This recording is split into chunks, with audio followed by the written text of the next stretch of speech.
Alam mo pare, madaling humanap ng kaibigan. Pero mahirap hanapin ang tunay na kaibigan.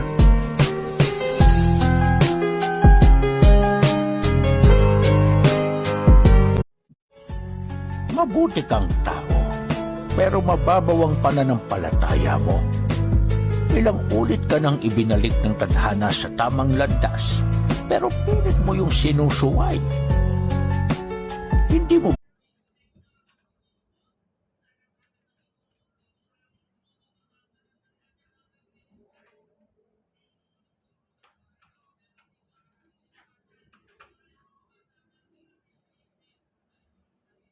Paano kung may time machine talaga? Babalik ka ba sa nakaraan para itama yung mga mali mo? Siguro ako hindi na.